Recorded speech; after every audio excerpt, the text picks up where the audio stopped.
Good morning and welcome to a new day. National Carbonated Beverage with Caffeine Day today, to be exact. I hope whoever you are, wherever you are, wherever you're listening, whether it's on the stream, whether it's on Facebook or YouTube, that you are doing well, that you are happy. We do have a brand new day in front of us. Make the most of it. Happy Tuesday. Flying Wall Productions, bringing it to you live on Facebook and YouTube. We're streamed everywhere you get your podcasts. Yes, we are. And on the web at airedout.vt.com.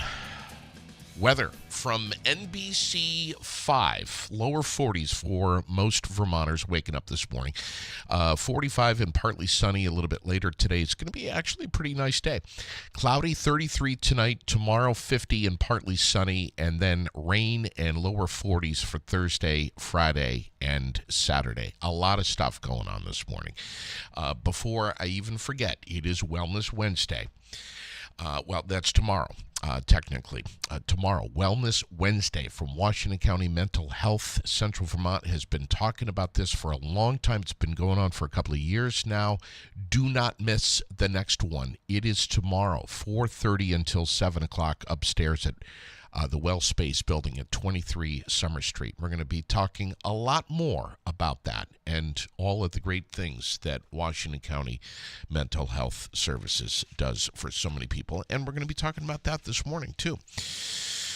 There's short-term crisis counseling and so much more. I have a nurse who is standing by to join me on the air here in just a little bit, a psychiatric nurse, and I absolutely cannot wait to chat with her. Sue Becker in just a few minutes here. Thanks, everyone, for tuning in. Birthdays today: Tila Utton, Gloria Brooks, Marcy Hawkins, Tabitha Lord, Erica Esteville, Josh Smart, Kevin Neal, Michael Coda, Nicholas Peak, Todd Mansfield, talk show host Dick Cavett, 88 years old today. Ted Turner, right behind him at 86. Calvin Klein, 82. Look at these guys. Incredible. Meg Ryan, 63. I had such a huge crush on her when Harry Met Sally. Sleepless in Seattle. Do I need to go on? Nope. Let's see. Spoke with Cindy Bashara this morning from FGB Theaters. And we got a big announcement coming your way on Thursday this week. And I can't wait to share it with you. Getting all the ducks in a row, and we're going to have some fun with this. I can't wait. Headlines this morning. And there is a lot of stuff that is going on in the news.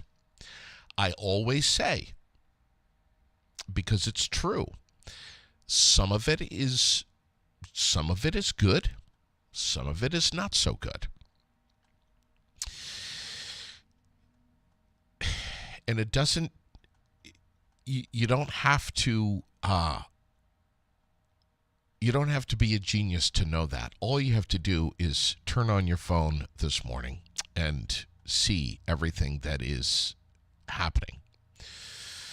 The outdoor burning ban is extended for another week in southern counties in Vermont. State Department of Forest, Parks, and Recreation saying the ban is extended until at least November 25th. So no burning permits going to be issued. Bennington, Rutland, Windham, and Windsor counties continue dry and windy conditions, making it likely that brush fires could spread very quickly, even though we have the rain showers. Yes. We have a 32-year-old Barry man who is accused of luring and sexually assaulting a child. Police say the investigation into Joel Bonanno began in January of 2023 after reports of a sex assault at a Barry apartment. The investigation shows that Bonanno allegedly provided a female under the age of 16 with alcohol and marijuana and then sexually assaulted her. In addition to sexual assault and luring a child, he's also charged with contributing to juvenile delinquency. This story is very disturbing.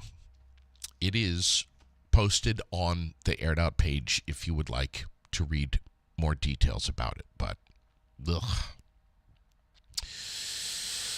What else?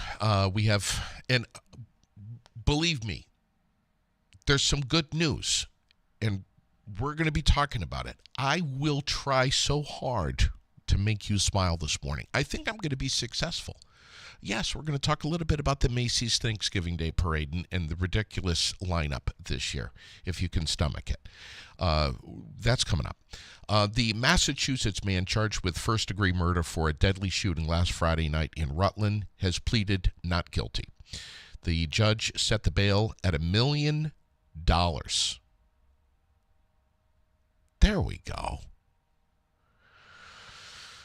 For Dylan Wainscott for killing Christopher Hale on Elm Street. Police say the shooting may have been revenge for a previous drug-related robbery and that Hale may not have been the intended target of the shooter. A second Massachusetts man is charged with being an accessory to the killing. His bail's been set at 100,000 buckaroos. Yes. Yeah. This lady that I am going to connect with this morning and about to put on the air, I want to set this up and I want to tell you a little bit about her before I even put her on the air this morning. Her name is Sue Becker. She's been a registered nurse for 44 years. She has been living in Vermont for 34 years. And in Montpelier for 27. She serves on the board of the American Psychiatric Nurses Association, the New England chapter. She is specifically certified as a psychiatric mental health nurse and has been for 25 plus years. She is an employee of Central Vermont Medical Center. Semi-retired this past June from nursing education for inpatient psychiatry, and currently works as a per diem staff nurse at Central Vermont Medical Center on inpatient psychiatry. Sue, good morning. Good morning. How are you? I'm well. And first, I want to say thank you so much for agreeing to come on the air with us this morning and talk about this. Last Thursday, WCAX released this story about cuts coming to the UVM network. And we're talking about the elimination of around 200 jobs and several programs. We're talking about $122 million in cuts, to be exact, which the UVM Health Network says it is needed to stay afloat. All of this coming as the network and Vermont health regulators this past Thursday escalated the ongoing feud over cost containment and budgets, is the words that are being used in the paper. Last Thursday, when I posted this story on our Facebook page here at Aired Out, the response that came in from the listening audience was massive. People are really rattled about this on so many different levels. There is some grave concern here. What say you about all of this? I like the word rattled. So what you mentioned is they are closing our inpatient psychiatry unit at CVMC. 2 primary care clinics are being closed, one in Waitsfield, one in Berlin. They're consolidating rehab clinics throughout Central Vermont. dialysis centers in Rutland, Newport, and St. Albans. So this is not just central Vermont. This is all of Vermont. Kidney transplants are being closed at UVM, and they are reducing their number of beds from 450 to 400 at the medical center. There are a lot of other under the radar cuts that we keep finding out about. For instance, just this week, an operating room staff found out through other channels that Central Vermont Medical Center is planning to stop after-hours emergency surgeries, except for some very specific populations. So we, our community members, feel that it's an unacceptable action on behalf of CVMC and UVM Health Network, and our healthcare system is already at a tipping point. And these cuts to services and reduction of staff positions will cause devastation for essentially the entire community. And we feel they need to make cuts to administration and other areas, not clinical areas that serve our community members. Those are some of our thoughts. I mean, Mad River has a waiting list of 600 patients, which is where they're going to close that practice. Where they want to do is transfer those, all the patients that are there, plus the 600 patients on the waiting list, to Waterbury, which already has a waiting list of 550 patients, plus their own. So we're just all kind of scratching our heads thinking, how will they possibly absorb all these patients? How are they, what's the thinking behind how this is going to happen? And how are those patients going to get from their rural area? We already have a rural transportation issue. How are they going to get, timely access to the care that they need?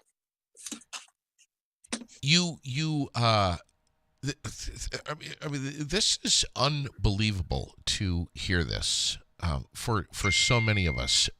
You mentioned that that Mad River has patients that walk into the practice needing emergency help. Last week, yes, they had a patient that walked in very ill, needing emergency attention. Mm-hmm. May not have made it. Yep. To Waterbury. Correct. Many patients have this, I'm not saying it's the best way for them to do things, but they will walk into a practice and say, I'm having chest pain, I'm not feeling well, I'm having difficulty breathing. They could be having a heart attack. They could be having a diabetic reaction. They could be having an anaphylactic reaction to something. And if you can't breathe, you've got 6 minutes till you're dead. I mean, I'm not trying to be overly dramatic, but I think, we are taking away essential services from our rural communities. And we all feel, many of us feel, that this is a kind of a UVM, the health networks kind of bullying Green Mountain Care Board, trying to blame them for these choices that they've made. And we're all feeling that there are many other choices they could have made other than these, because these directly impact patients. That's what everybody who works in healthcare, we work in healthcare because we care about our community members. We're not in it to get rich. We're givers, we're helpers, and we care about all the people that we serve. Doesn't matter who you are, doesn't matter what your insurance is. That's our work. Our work is to care for those that need a voice and a safety net. We want to encourage folks to ask questions and post their comments here, questions and comments. And I can assure you that Sue is going to be going back and rereading some of these comments in the hours later today and tonight, and hopefully responding to them. But already a ton of comments coming in. Let's see, I heard that the budget cuts are happening and the psych unit at the CVMC hospital will be closing down. What's the deal with that? Is that true? We had a mandatory staff meeting last Wednesday with I'm getting all kinds of noises here too. Sorry for the background. Basically announcing that they were going to be closing the psychiatric unit, which has been capped at 8 beds due to lack of psychiatrists. We had several psychiatrists that left in a short period of time. We were a 14, sometimes 15 bed unit, and they are closing it.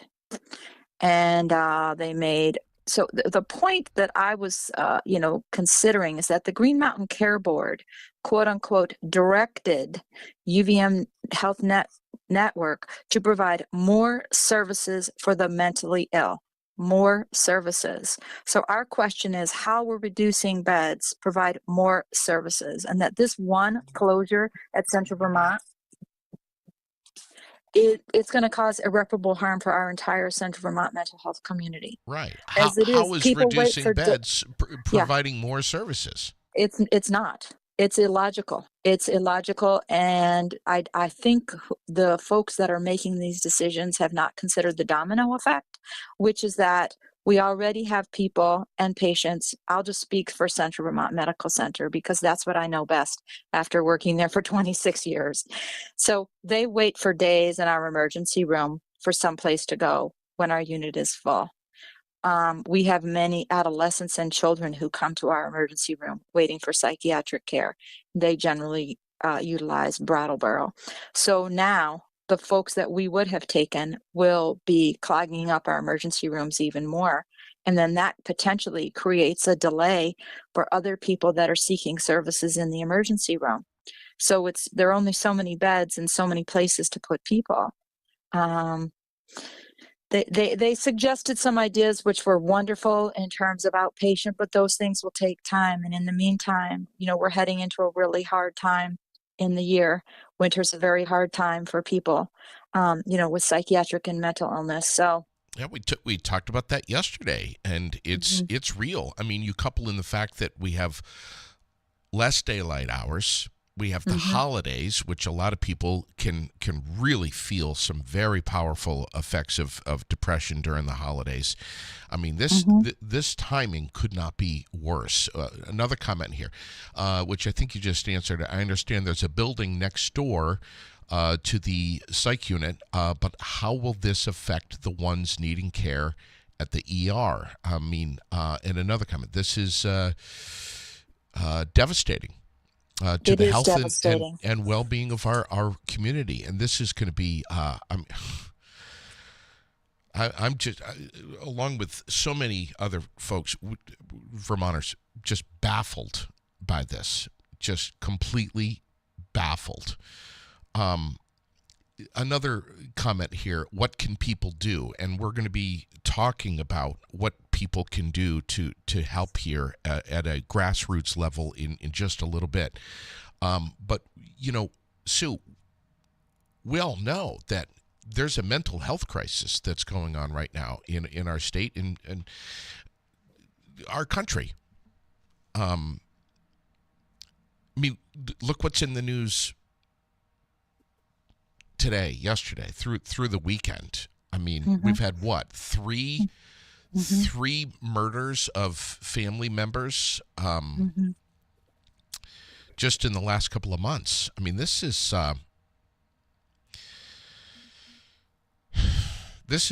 really alarming stuff. So this plan includes more than $18 million in administrative expense cuts, reducing the number of patients who stay overnight at the UVM Medical Center, limiting non-emergency patient transfers, eliminating surgical transplant services. Wow. Ending UVM Health Network staffing and operation of kidney dialysis clinics, as you said, Sue, in Newport, Rutland, and St. Albans. Consolidating family medicine and rehabilitation services at the Central Vermont Medical Center, and closing the inpatient psychiatric ward at CVMC. Network says the closures will result in the elimination of 200 positions, 100 of which will be travel nurses. Two things here that we should mention, Sue, right off. Number one, these changes are expected to be rolled out over time, not immediately. Is that right? We were informed at our mandatory meeting that the closure of the psychiatric unit is likely to occur at the end of December or the beginning of January. They were unable to give us an exact date. They are trying to do it in a way that is respectful to the employees, working with us once they sort some things out with employment, but also the patients, and ensuring that they are receiving the services that they get. They did not state a specific plan, but this is I'm guessing, within the next 60 days, this will be happening for closure. I don't know about Mad River. I'm not privy to the date on that. I only know about the psych unit as a staff member because we attended a mandatory meeting with Anna Noonan, Matt Choate, our director, Terry Lynn Graham, and some representatives from Human Resources. All right. The other key point that I've got from the article that I read on the WCAX page, the UVM Health Network is appealing the budget constrictions, but that process is expected to last 6 to 8 months. So for now, the network says that these changes are here to stay. Mm-hmm. All right. That is they did say it takes about 10 months to do an appeal. But they also, Anna Noonan also shared that they were already out of budget compliance, and that's why that these changes needed to be made urgently because their budget, I believe, started. I'm hoping this is correct. October 1st, I believe, is when their fiscal budget starts. All right. We're getting a boatload of comments this morning coming in. Everything from Great. it's not about the people, it's about the almighty dollar. The consequences for this are more than concerning. They're alarming at the absolute least, and I'm just trying to find the words for the level of concern here that I think our community shares. UVM blamed the cuts on a 1% decrease in commercial prices that the Green Mountain Care Board ordered after the UVM Medical Center exceeded its allowed earnings during the last fiscal year, which is my understanding from what I have read. The network says these cuts in the savings are going to amount to the $122 million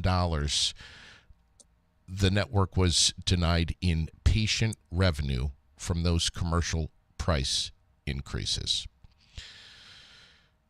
Wow. Is that really the price tag to be able to stay afloat? 122 mil? I can't speak to it. I can't fathom it.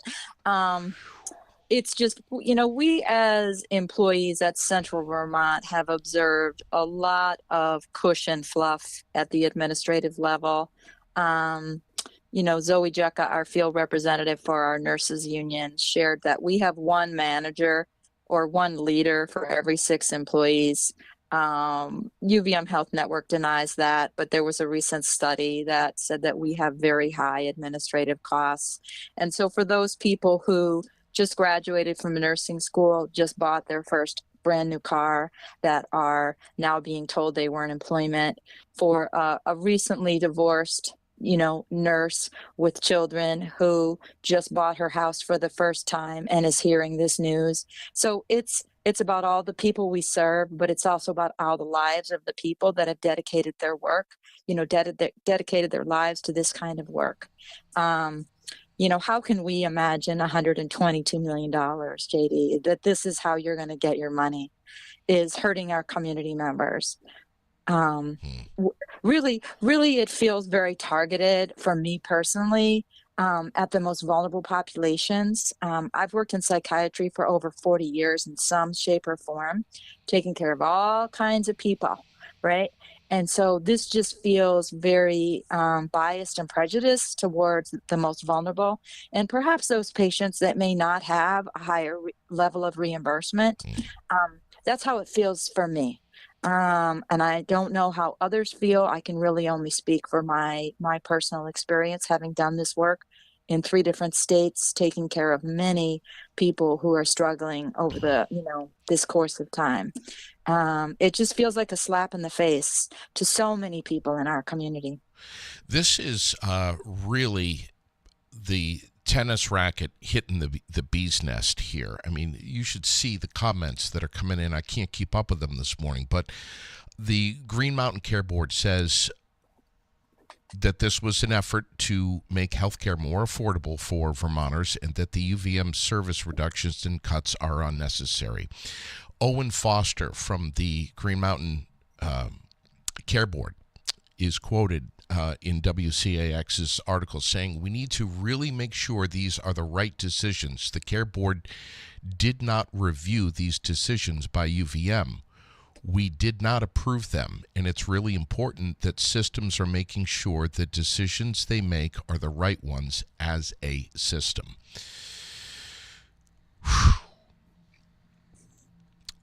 What can we do, Sue?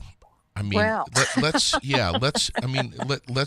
shift gears here and talk about what we can do as a community, as Vermonters who have real concern here, to allow our voices to be heard. well, we are taking some actions, and one of those is we do have a petition, and I can certainly send that to you to post. But we also have two things happening this Thursday. We have something called the Honk and Wave, where it's from 12 to 1 this Thursday. It's 11:21, actually, not 12:21. And it will be at Central Vermont Medical Center at the main CVM Hospital campus and the Mad River Clinic in Waitsfield. So we will be meeting across the street in Central Vermont. We will be honking and waving, and we want as many community members to join us, and we'll be lined up on the side of the road, with our signs saying, this is just not okay. And we need as many people there as possible to join us. I think people should be calling the Agency of Human Services. They should be calling Central Vermont Medical Center. They should be writing. They should be vocalizing it in the Times Argus and just saying, this is not okay. All right. So this is this Thursday from 12 to 1. Mm-hmm. Day after tomorrow. Mm-hmm. Two locations. Central Vermont Medical Center, right in Berlin, Mm-hmm. and the Mad River Clinic in Waitsfield. Mm-hmm. It's from 12 to 1. So we're hoping that folks that have a lunch break are going to show up and be there for this. Even if they can come for 15 minutes. Yeah. Because I think, JD, people really need to understand, the leadership at CVMC needs to understand that it's our hospital. This is our community's hospital. It is not the leader's hospital. We merely, our insurance pays them to work there. It's not their insurance that's paying for them to work there. It's our insurance. It's our money that's paying for their jobs, and they're not doing their jobs. That's the bottom line, JD. Yeah. They're not doing their jobs. They're not meeting their mission and vision, which is to care for their community. They're failing. And we need to let them know that we feel that they have failed, and we're not going to put up with it. Amen. And it says right here, we will not accept closing IPP, primary care clinics, or dialysis centers. Our communities cannot go without this care. That's almost barbaric. A thought that dialysis is going to be closed down. Psychiatric centers closed down. Emergency surgeries put off. How is that possible? That emergency surgery is an emergency surgery. Well, they'll be transferred to UVM or Dartmouth. That's what will happen. So then they'll have that, that's another cost, right? Well, I was just going to say, so now we have time going by. We have time and travel that's associated. So So who, that's the domino effect, JD. So oh they're my there. God. We can't take care of them. Then it puts pressure on our ambulance emergency services who might be busy caring for other people. There's no guarantee they can get there to do that transport. Our emergency services are not fluff and full of money either. You know, the Berry Town, the Berry City, the Montpelier. These are not rich organizations that just have tons of people waiting around to transport people to Burlington or Dartmouth. So it's an entire cascade that I'm just cannot believe that our leadership thought through every detail of these decisions they've made. I can't believe they sat down with a paper and pencil and went, okay, if we do this, then this is going to happen and that. I think that some of these decisions were made. They're just what I consider them to be strategic errors is what they are. What's the Vermont legislature saying about this? What's our governor saying about this? I have not heard anything, but I did send a couple of letters to some legislators that I know yesterday. We are working with them to have them reach out to the chief executive officer, Sonny, up at UVM Health Network. I have not. I've kind of been not watching the news, or I think for all of the people who these closures impact us personally, I think we have all been in shock since last Wednesday, and we're all trying to figure out our next steps and how can we take action and what can we do. And so for myself, I've chosen to just kind of step back a little bit and not give myself a little space to process everything. Yeah, which you certainly know how to do. I mean, that's what you do. But even this has got to be tough. I mean, wow. What are you supposed to do if you're in Newport or Rutland or St. Albans and you need dialysis? What do you do? What are you going to do? Well, I believe that some options have been verbalized, but nothing is in stone. And I think it's a very fluid situation right now. And that's why I think us taking action and saying, no, this cannot happen, that if enough of us get out there and say that I want to believe as an optimist that we can say no and that we can affect change and make it not happen, that we can be the voice behind saying we're not going to put up with this nonsense. This is only one sector, Sue, of a vulnerable population, folks that need dialysis. This is unfathomable. I don't know what else to say. Again, it's a vulnerable population. So what are they supposed to do? When they go for dialysis, they're there for 3 or 4 hours. They get a ride there. At CVMC, many of those patients take the bus transportation. So now you have people living in Newport, Rutland, and St. Albans. Where are they going to bring them to? Who is going to transport them? Is that going to add 2 hours more of transportation to their day? 3 hours? How are they going to get there? Some people are going to say, I don't want it anymore. And then they're going to die. So we're talking about people's lives in the state of Vermont. And potential people making these difficult choices in their healthcare.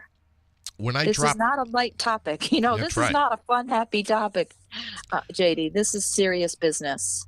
When I dropped the article, which was released last Thursday from WCX, and I dropped that on the page, holy crap.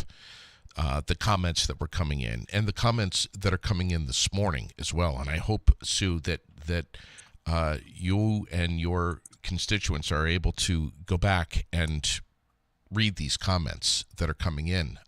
We will do that.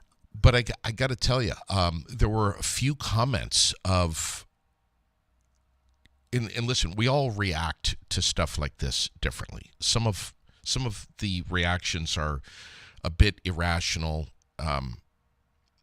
in my opinion, and others are quite justified. But some of the reactions were that some of the big dogs need to take a pay cut, that there's some real areas that could use some trimming of the fat. What say you on that, Sue? I agree. I agree. Um, Sonny Eppen will say that our salaries are in the 50% range for many of the positions. That's his statement on that. I believe we all disagree with that. We all agree that uh, for the state of Vermont and the type of work that's expected between their salaries and their bonuses, which we're not sure what they're actually getting a bonus for if we're doing so poorly. That we all believe that everyone in leadership should have a pay reduction. Sue, have you heard anyone say similar thoughts to what I had this past weekend when I took some time and went back and slowly read and reread the story on CAX? When I see stuff like this, when I hear stuff like this, it makes me feel like, and I'm not trying to overreact here, but it makes me feel like, oh my God, man, you really need to take care of yourself a little bit better. You need to eat better. You need to get more exercise. You need to take better care of yourself. You need to look after yourself a little bit better, because if you get to a point where you need to rely on, some real timely medical attention, it's going to be different. History could be changed here. This could not be the world that you've known and expected it to be. You need to take better care of yourself, man. Have you heard this kind of stuff from anyone else? I'll say two things. I have lived in this community for 27 years, worked at the hospital for 26. They have always cared for me in a way that was high quality, and I get all of my health care at Central Vermont Medical Center, both through rehab and through my primary care and different specialists. I feel like they offer an excellent service and always have. I've always felt like I got top-notch care. At the same time, COVID changed healthcare for everyone in the United States of America. And I think that Vermont has been especially vulnerable due to the size of our state and the small size of our population, and how it can be difficult to attract people to come work here. So I'm not faulting UVM for having a hard time attracting people, or CVMC. I do believe it is just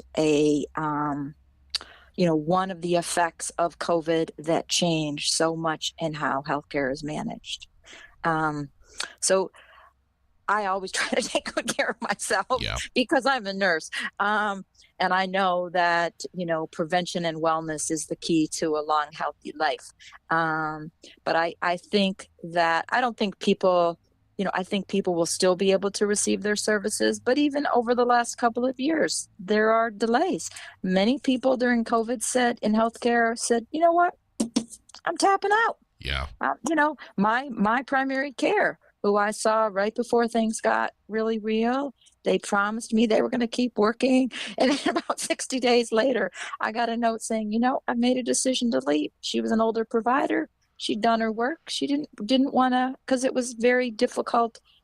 COVID was difficult on the mental health and physical health of healthcare workers. Nurses have one of the highest suicide rates they've ever had in our country right now. It is not just us as customers, it's all the healthcare workers are struggling too. And so we have entered a very different time. So that's not just UVM, that's the entire country. All that we've had to go through, being frontline workers, dealing with the stress and the struggle. These are not easy times in healthcare. And yes, healthcare is changing. It is not just Vermont, though. It's across the country. We have a question here from a listener saying, where is Blue Cross and Blue Shield in all of this? Can you answer to that at all? I cannot answer to that. I imagine they're still making a lot of money, though, and paying their executives excellent salaries. That would be my guess. Sue, anything else that you want to convey this morning on the air? Please come and join us on Thursday. Please reach out to all of your political representatives. Please write letters to UVM Health Network and to Central Vermont Medical Center. Let your providers know how upset you are and how you don't want these changes to take place, because it's our voices and our actions that will help stop this from happening. Well said, Sue. Thank you ever so much for coming on this morning. You're welcome. Thank you, JD. And I'll follow up with those comments later on. You got it. Thank you. And don't forget the Honk and Wave again, Thursday, the 21st. That's this coming Thursday from noon to 1 in 2 locations in Central Vermont, Central Vermont Medical Center in Berlin, and the Mad River Clinic in Waitsfield. And we need our community to join us for this. Thank you ever so much, Sue Becker, psychiatric mental health nurse, right here in our community, for hopping on with us this morning to talk about this. I know it's a complicated topic. I know that many of us have some really strong feelings about this. Let's just try to take a deep breath and show up, be there, and support this movement, and do, most importantly, what's right for Vermonters. Perfect time to mention Washington County Mental Health and their short-term crisis counseling. If you need to speak with someone, if you have any kind of stress or hardship, mental anguish whatsoever, flood-related stress, no matter what it is, Washington County Mental Health Services is ready for you with no wait list. Here's a phone number to call. It's 229-0591, and ask to speak with someone about whatever it is that's troubling you. You'll get 3 to 5 sessions at no cost. No cost. There is no record kept. You are not kept in any file as a patient of Washington County Mental Health. What I'm saying is you're going to be totally anonymous. And if you decide you need more services, they can help you find that as well. Washington County Mental Health. Here's the phone number, 229-0591, 229-0591. Please post that up and share it. And don't forget about Wellness Wednesday tomorrow. Perfect timing for this stuff. 23 Summer Street right here in the Granite City. It is absolutely free. You can get sound healing and mindfulness meditation, Reiki, massage, acupuncture. They ask you to call ahead, though, if you would like to schedule a massage, just so that they can space things out. More than 250 people have benefited from some of the services that they provide for free during Wellness Wednesday right here in our community. Remarkable. Phone number to call to reserve a time, 479-4055. 479-4055. Tomorrow afternoon is when it starts at 4:30. Other headlines that I'm following this morning, and we'll try to wrap it up here. I know there's so thank you ever so much for joining us in this conversation this morning. Thanks for liking, for following, giving a thumbs up, any kind of reaction that you have, comments or otherwise, this morning. And thanks for following Aired Out, and thanks to our folks over in YouTube who are watching as well. The victims of a double homicide last Friday in Montpelier, parents of the 29-year-old suspect Matthew Gomes, 77-year-old Jerry Gomes, and 60-year-old Mary Gomes, both died from blunt force trauma in their Gallison Hill Road home. Matthew Gomes is charged with 2 counts of aggravated murder. A judge ordered him held without bail at his video arraignment yesterday in jail.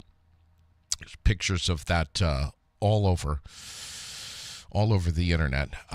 He faces life in prison with no possibility of parole if convicted of aggravated murder.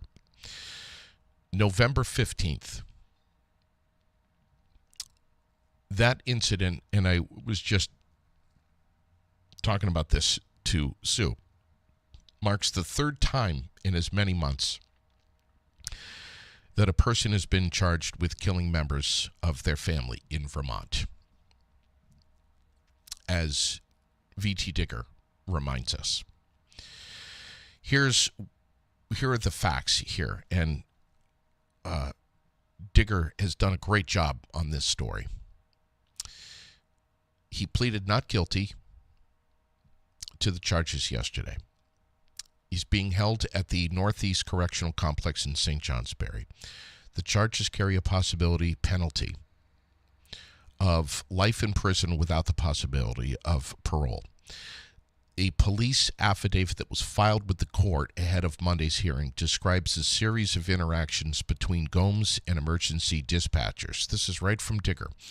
Around the time that police alleged that he killed his parents, whom police identified again in that press conference, in that press release as, again, Jerry Gomes, 77, and Mary Gomes, 60.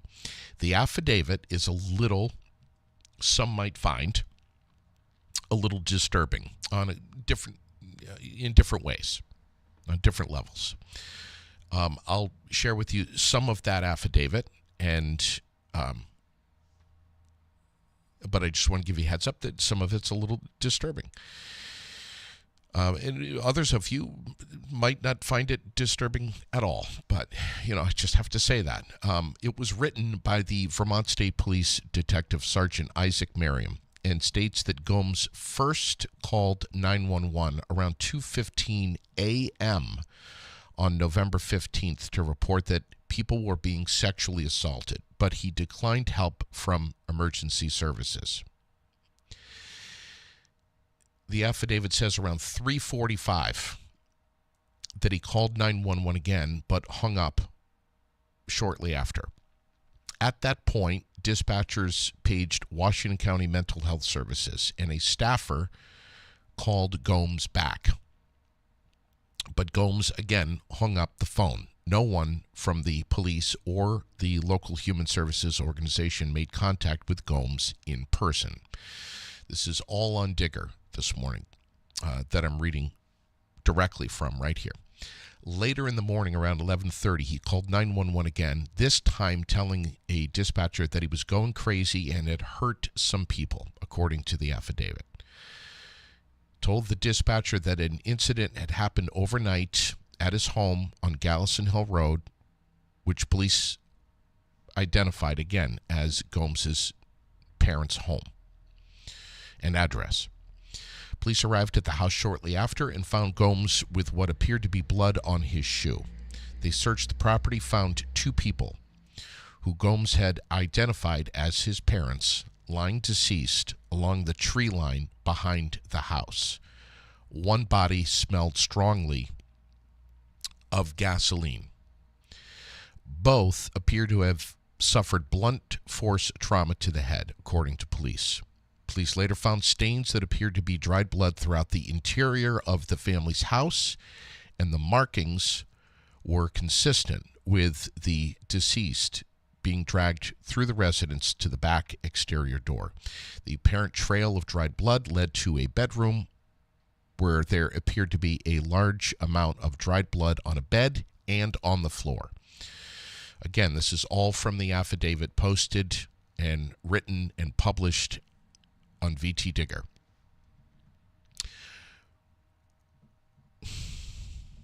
In October, officials said that an Enosburg man killed his father and seriously injured his mother using a baseball bat. And in September, the New York man who fatally shot 3 family members in Paulette, Vermont, including his teenage stepbrother.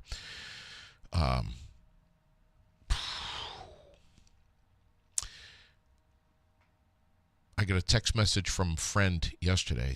What is happening to our little Green Mountain State.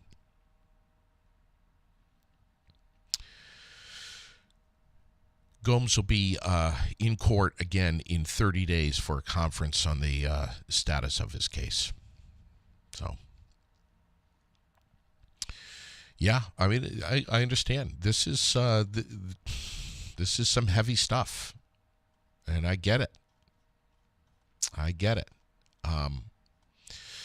And at some point, I promise you that I will go and read all of the comments that have come in this morning with regard to all of this stuff. Heavy, yes. Let's see, national headlines. We have Trump in South Texas today for the 6th launch of the SpaceX Starship prototype, after yesterday's planned blastoff was delayed. He'll arrive just before the launch window, which is at 5 p.m. Eastern Time tonight. Be hanging out with Elon, I'm thinking. We have 8 people in Washington State that have contracted E. coli from tainted carrots. We were talking about this, yesterday, I think. Centers for Disease Control and Prevention say the contaminated carrots were made by Grimway Farms, included organic whole-bagged carrots and baby carrots. Almost 40 people in 18 states have contracted E. coli. 15 hospitalized, 1 dead. Carrots have been removed from the stores. The best used by dates are September 11th through November 12th. We have a group of people now safe after being suspended in the air on a ride at Knott's Berry Farm in California. The parkgoers were on the Soul Spin ride when it came to a stop yesterday afternoon due to technical difficulties. The riders were stuck sideways. That's crazy. You hear stuff like that, and you're like, yeah, no thanks, I'm not going to do that ride with you, Lily. Jennifer Hudson, Kylie Minogue, Billy Porter going to be performing this year's Macy's Thanksgiving Day Parade. ABC is going to be broadcast, or NBC, I should say. NBC. The 98th annual, November 28th, starting at 8:30 in the morning. They're saying this one's going to be the largest one yet. Savannah Guthrie's going to be there, and Al Roker, of course. I'm going to cut the ribbon to kick it off. Al kind of drives me a little nuts. I don't know what it is. We have a South Carolina woman who gained international attention for drowning her 2 young sons late in 1994, is asking the state to release her on parole. Susan Smith, 53 years old now, serving time for the death of her 3-year-old and 14-month-old boys. At the time, falsely claimed that a black man had kidnapped her children during a carjacking. Now, she's asking the state to release her on parole. What do you think about that one? Oh, let's see. Sean Diddy Combs. Lawyers say that the feds raided his jail cell and seized privilege materials. Are you surprised by any of this? Of course TMZ had it. That those materials included notes to his legal team about defense witnesses and strategies for his trial.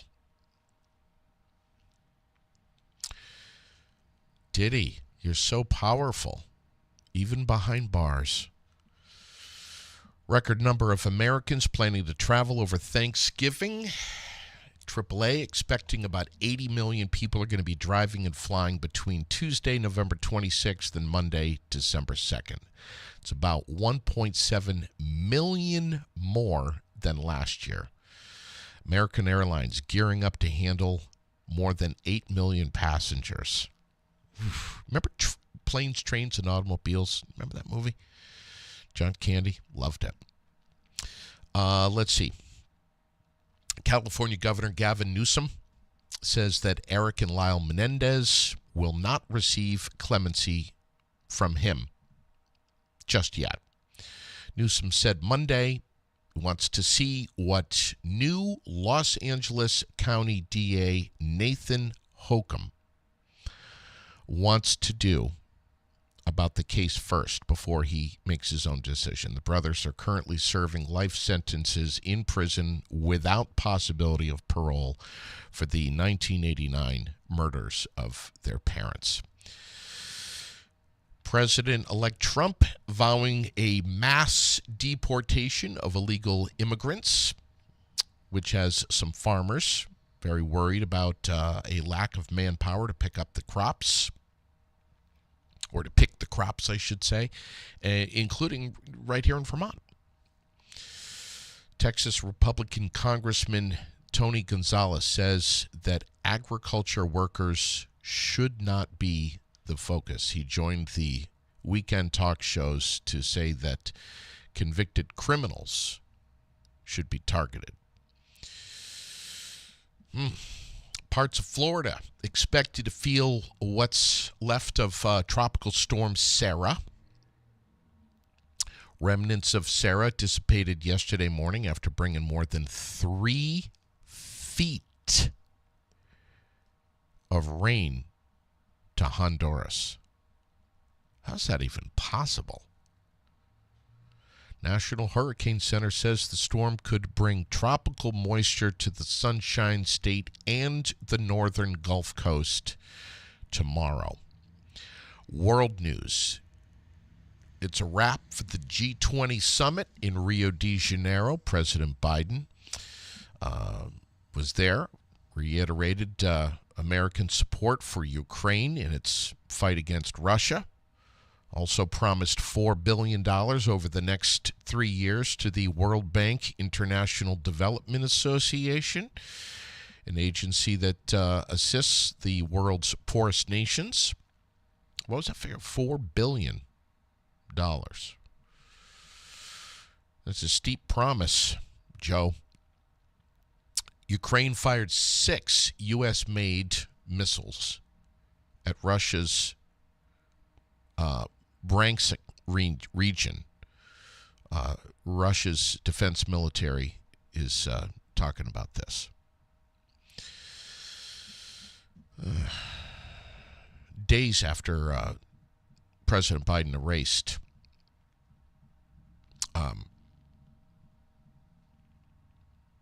or had an effect on some of these restrictions. We're at the 1,000-day milestone, ladies and gentlemen. Crazy stuff. Really is.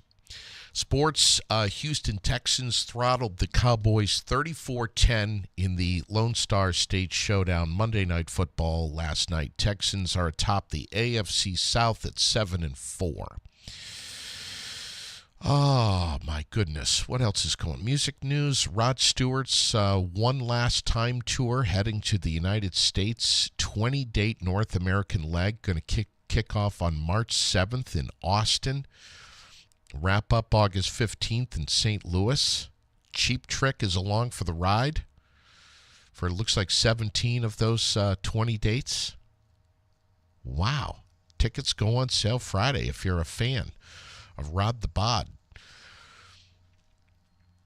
Young Turks, one of my favorite songs. Community calendar brought to you by The World, and Chris just delivered my fresh new copy on this Tuesday morning. I've got it right here in front of me. Yeah, it's out. Over 22,000 people every week pick up The World and read it. vt-world.com if you want the digital version. But yeah, that's where I get a lot of my stuff. We have dinner at the American Legion tonight, post 10, right here in the Granite City. What was it last week? Meat pie, mashed potatoes. Oh, so good. You can dine in, you can take out. Please, though, call ahead and let them know that you would like a meal. 479-9058. And keep an eye on the Barrie Post 10 Facebook page and the World newspaper for the menu every single Tuesday night. Bingo starts at 6, by the way, right after that. And every Tuesday, the jackpot is how much? $1,100? Wow. Don't forget tomorrow, again, third time I'm reminding you, Wellness Wednesday upstairs at the WellSpace building on Summer Street, 479-4055 to book a massage or some Reiki, acupressure, acupuncture, walk in. Everything is free and available to everyone. Also, Wing and Ding Wednesday tomorrow at the VFW Post 790 right here in the Granite City, and Donna Thunder is going to be shoeless and rocking out and having fun. Saturday, breakfast at the Post. I think that was last Saturday, wasn't it? Yeah, I'm pretty sure it was. I think it's if I'm not mistaken, second Saturday, third Saturday of the month. I will find out, and I will be pushing that always over at Post 790. I love them. Thanksgiving with the Sunday. This coming Sunday, the 24th, open gym and community Thanksgiving. It is going to be incredible. I hope to see you there. Don't forget, on Saturday, I think this is still a go here, the men's basketball Barrie Auditorium game, Norwich and Northern Vermont University at 1 p.m. If I'm mistaken on that, please let me know. And Sunday, December 1st, Barrie Elks Lodge has their memory tree lighting ceremony. Follow the Barrie Elks Lodge for details. These are just some of the things going on in our community. I know last weekend was like tons of craft fairs and stuff, but there's always so much happening. The best way to find out about it all is to pick up a copy of The World and give it a read. Listen, thanks to Sue Becker, the psychiatric mental health nurse right here in our community up at Central Vermont Medical Center, for hopping on the air with us this morning and taking a deep dive into what's going on. We will be promoting the Thursday Honk and Wave to get some more attention that, frankly, Vermonters are just not going to stand for it. We're going to stand up, and we're going to do all we can. And I don't know about you, but I think it was pretty brave of Sue to come on and talk so openly about this. Thanks for liking and following the Aired Out page. Thank you for sharing your morning with me and hanging out, tuning in, listening. Please don't forget, you can always comment. You can always share any episode that you enjoy. Tell your friends, tell your family, tell your coworkers. We're always live. We're always local. We're never edited. We're right here in your community on North Main Street in Barrie from Fly on the Wall Productions. And we're streamed everywhere you get your podcasts, as well as on the web at airedoutvt.com. If you get a chance, get on the page because it's all like right there. airedoutvt.com. Our presenting and supporting sponsors, of which there are many. Without them, not sure I'd be able to do this. They make it possible. They're the ones that get behind Aired Out. If you stop into any of these businesses or you're connected with them in any way, please thank them for supporting and sponsoring the Aired Out podcast. Have a wonderful rest of your day. Enjoy the temperatures well into the 40s with some sunshine, but some rain coming Thursday, Friday, Saturday. Okay? Be careful driving this morning. I know there was a crash at 62 and Berlin Street earlier this morning. Just be careful, okay? Got the holidays right in front of us, all right? We'll see you very soon. God bless. Have a great rest of your day.